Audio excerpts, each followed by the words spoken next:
welcome to the Ramon Foster Show, brought to you by the Get-Go Cafe and Market. Moan, what's going on? Not much, man. Just moving along, trying to get through, the rest of this thing and see if we can get a dub on Sunday. That's all. It is all, though, isn't it? The Sunday thing is kind of like a, meaningless games for the Steelers just feel so like you just need to go take a shower or something after even mentioning it, right? One of the biggest questions that I've had, man, asked to me over the last few days throughout this week is, will it be the first week the first year they get a losing record? Like, I've had that asked to me here in Tennessee, and that's at the top of everybody's list for the most part, man, which is kind of weird. That's the one thing you worry about and not the quarterback or anything. Yeah, but that's what is there. Let's talk about the quarterback because that's that's probably in the most significant flux that it's been in since training camp. With Kenny Pickett is still in the concussion protocol. He did some limited practicing yesterday, but if you're in the protocol, you're in the protocol. He would need to become a main participant, you would think. And then Mason Rudolph and Mitch Trubisky split the first team reps yesterday. Ooh. What do you think? Me neither. I think it's appropriate. I'll say this. I think it's better we're speaking about them splitting first team reps instead of the hope that it's Kenny Pickett on the, this is his debut. We've seen that. We understand that. And now I'm looking at two guys, man, who will potentially be career backups in this league. Unless you find yourself into a Colt McCoy type of situation, a Taylor Heineke, his type of situation, Jacoby Brissett.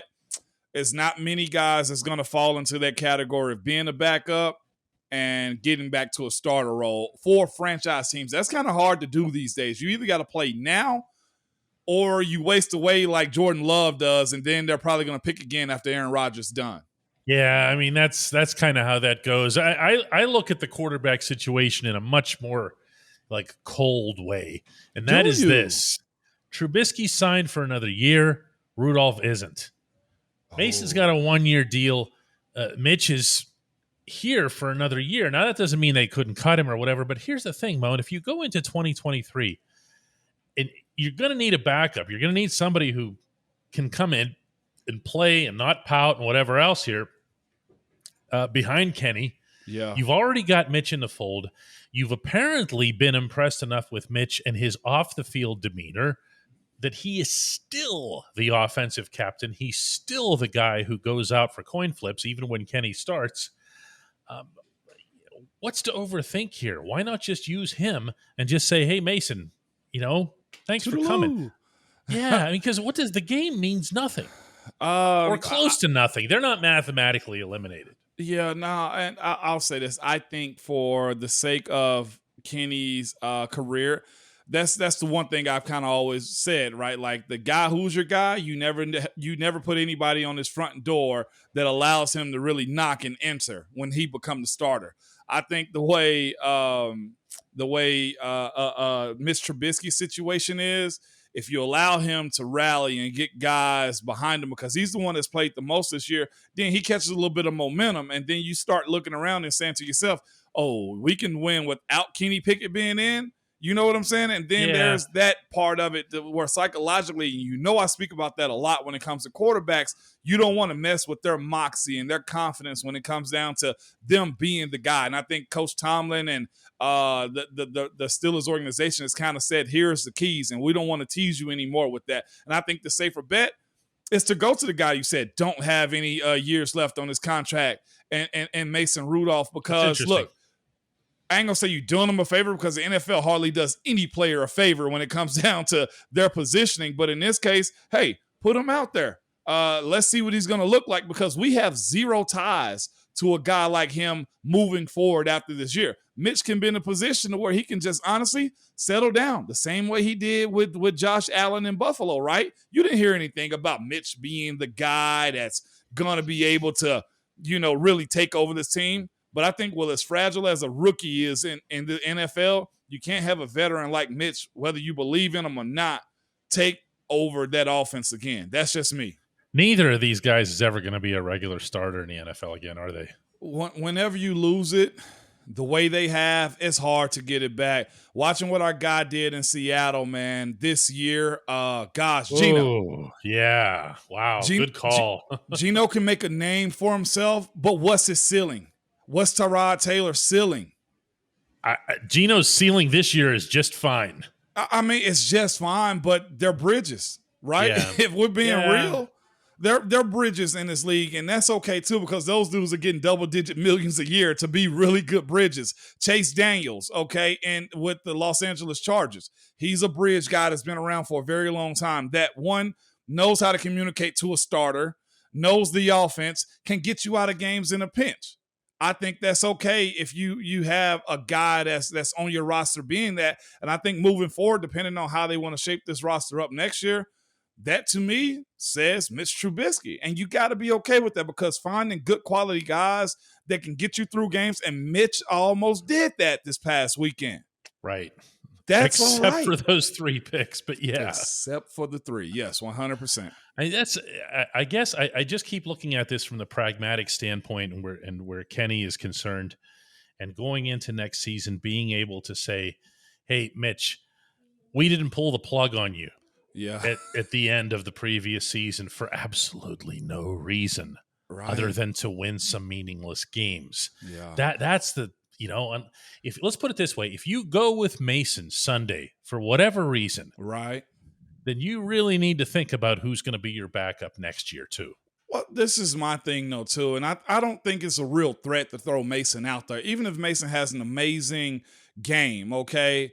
Look at the comments when, Mason was asked about, where is he at this week in preparation, splitting times. He pretty much said, man, I'm just out here having fun. There is no stress. I ain't going to say he don't care if he throw 4 or 5 interceptions, which nobody wants to, but he said out loud, man, I'm out here having fun. Meaning the stress aspect of what this job is asking me to do is out the window, because I know my role now. And I think that's all right as a pro sometime. Like I said, the backup quarterback is not just a pencil pusher or a pad holder. They have a significant role with the team too. You know that. Let's ask Charlie Batch that. Yeah, it's going to be interesting. I mean, at least in that regard, I guess. And remember, too, Kenny's not ruled out of anything. No. He were to come back and practice this week, Mike Tomlin has said he will start. And by practice, I mean fully practice and be out of the protocol. But, And Coach Tomlin, he has his timeline on that. That's by Friday. He need to be a full participant. Yes. Yeah. You are expected to be out there and 100% participating on Friday, unless you are like, Ben or somebody. He would make exceptions, though. That's it. When we come back on the Ramon Foster Show, more football.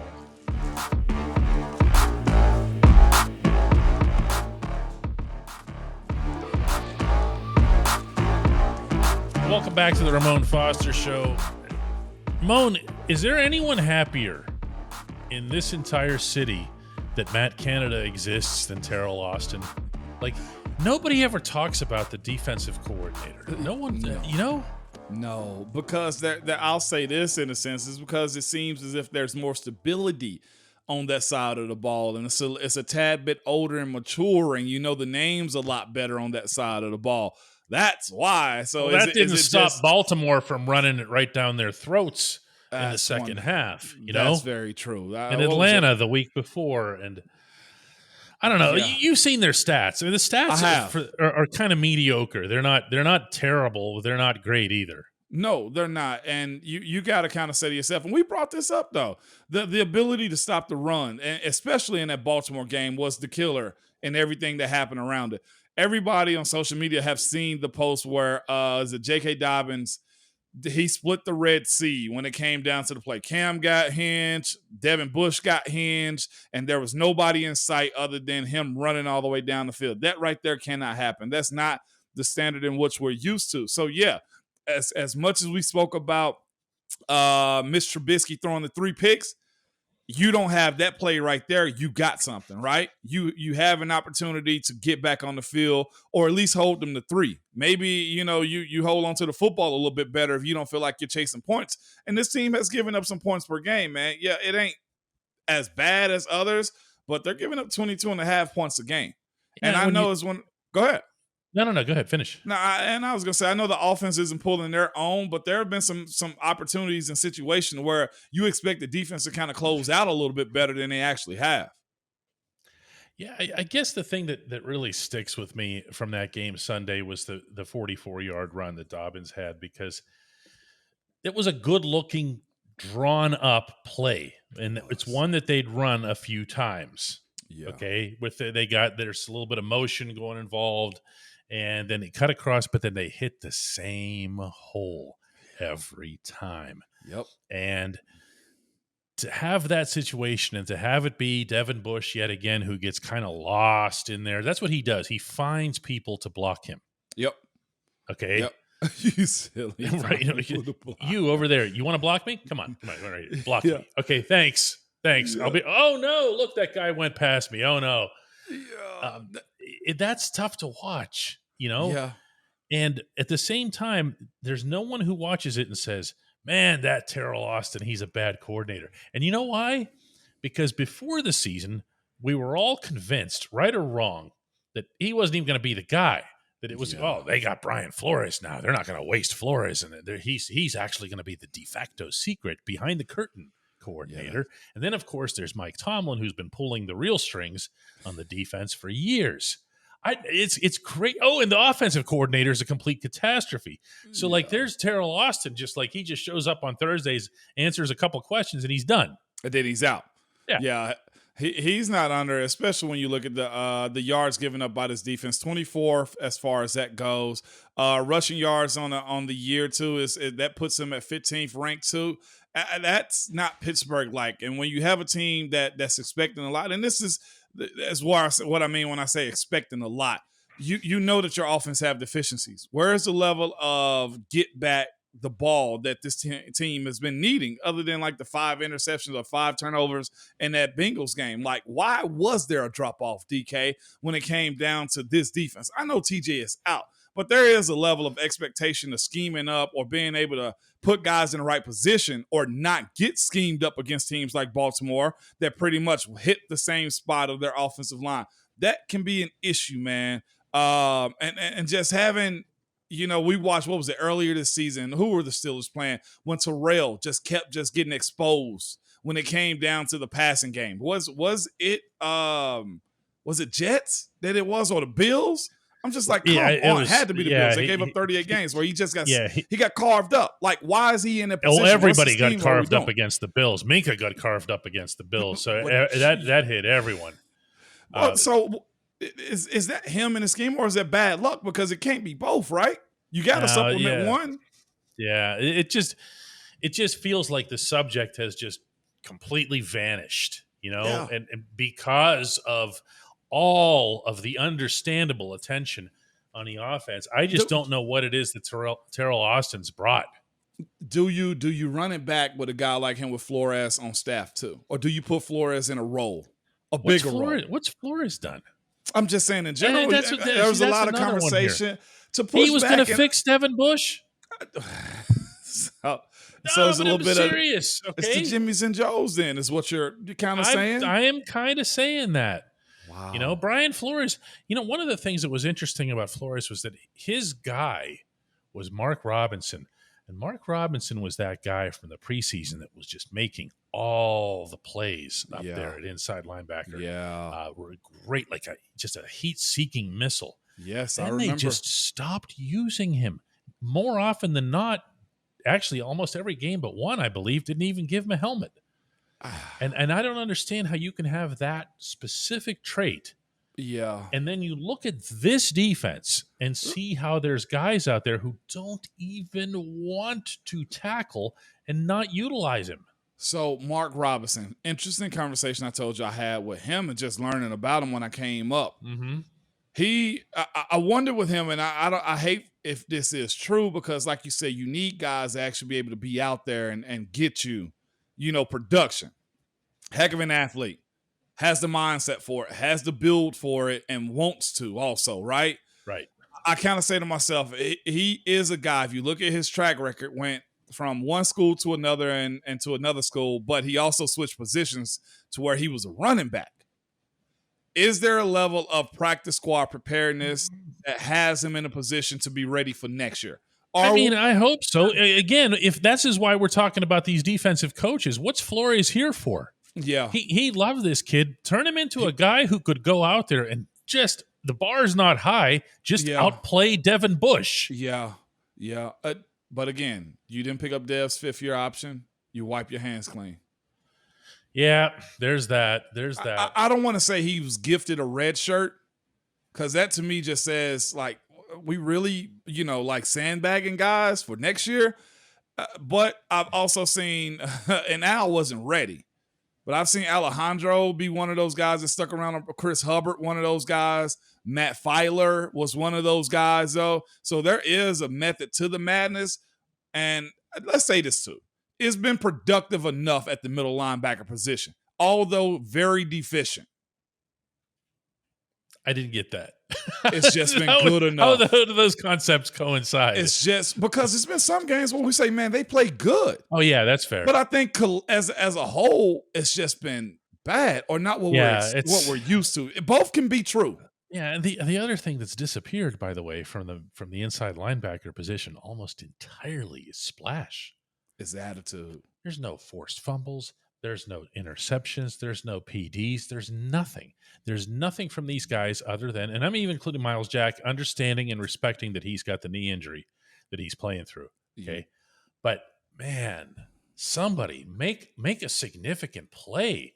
Why does everything have to be on TJ and Minka and Cam to make all the significant plays? Yeah, if my thing about that injury thing, if you're not ready, then say something. Don't go out there like that thing. Yeah, I love the guys that do, but if we're talking about his play and he's out there, even if I was bad, DK, like you would call me out on that one. That's just where I'm at.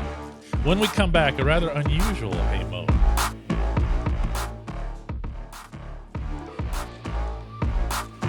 Welcome back to the Ramon Foster Show. It's time for the only segment that matters, which today is a little bit unusual. It's going to be me asking Ramon a question, and after that, we're going to commit some time, as we do every month, to our partners at the Get-Go Cafe and Market. Moan. Wait. I got to do it right. I got to stay within the rules, right? Okay. Yeah. Hey, Moan! What's it like right now for you, Papa Moan, for all the legit little Fosters running around the household there to gear up, for Christmas, the shopping, the ho stuff? That's a great question, man. I get up for this time of the year, starting at I know you do. like Halloween to Thanksgiving to Christmas to New Year's. I enjoy this. Plus, my birthday's January also, so I really get up for this time of the one year. Of those, man. You poor soul. I am. I get burned on the back end, okay? But it's fun for me, man, and especially too being fortunate to be in a position of being able to give. Like whether it be nieces, my wife, my boys, brothers, or whoever. It's cool, man, to watch the smiles. My wife is still asking me, Mom, what do you want for Christmas? What do you want? And I'm just like, I keep telling her, I just want to see y'all smiles. And she's like, I got to get you something. But for my boys, man, it's really cool. One, figuring out having a teenager. It's clothes, just shoes, and heck, he's got a phone. So ain't much more he can ask for. But my youngest really gets into it to where he got his list made up and, he kind of figured out what Santa was. Okay, so he knows Santa. You got that Santa physique going on too, so you kind of gave it away a little bit. Exactly. And mom is Mama Santa, so his list got extremely long. So that really gets me going, though, man. To see this smile. He felt bad for the mythical character, but not for you. There's no sympathy for you. It's like, here. Oh, it was you all along? Okay, here's the rest of my list. Yeah, as basically, he'll even text us stuff. And I'm like, we should have never told him, man. But that's what gets me, though, DK, is like genuinely family, watching the smiles and surprises. And I always get a surprise gift for him. So that's pretty cool. I was always torn on that whole Santa concept because we did it too, with my kids. but like every once in a while, like I'd get him something, my son in particular, the whole, you know what the boys want, right? Yeah. That was so spectacular. And I was like, Yeah. I would say to my wife as she's wrapping the presents, I'd go, okay, no, this one's not from Santa. All right. We did that. I want credit for this one. Yeah. Okay. I want years from now when this child is thinking back to that glorious train set that he got, him to think, yeah, but that was that year that my dad got the better present than anything Santa got me. Right? That's me. Yep, 100%. We're not gonna steal his thunder, but they're gonna know we got the best gift, right, for Christmas. That Heck is it. Yeah. Coming up next, as promised, our partners at the Get Go Cafe and Market send in Chef Tom, the real Chef Tom, right here to HQ to share with us the latest and greatest of the products that they have. Moan and I will be back with a regular old Ramon Foster Show and Hey Moan segment tomorrow. Let's do it again, Moan.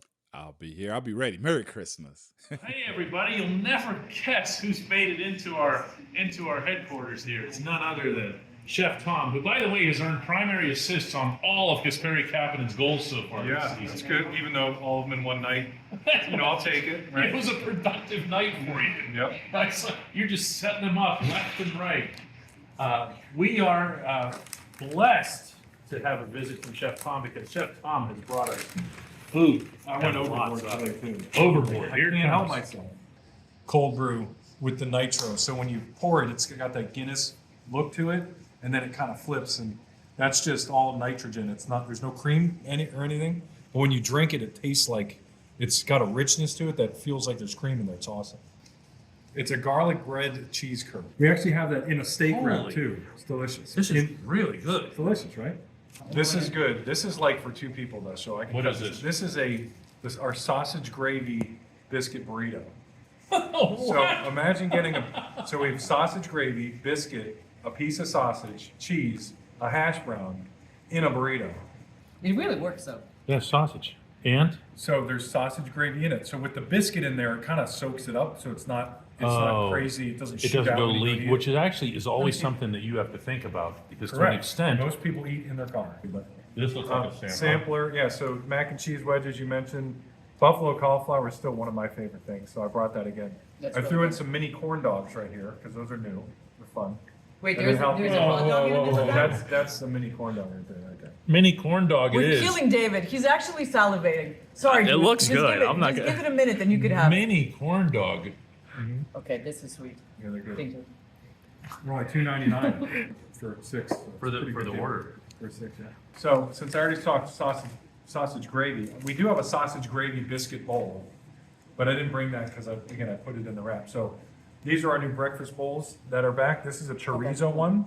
So this has chorizo, queso, eggs, tater tots are in there, and pico on the top.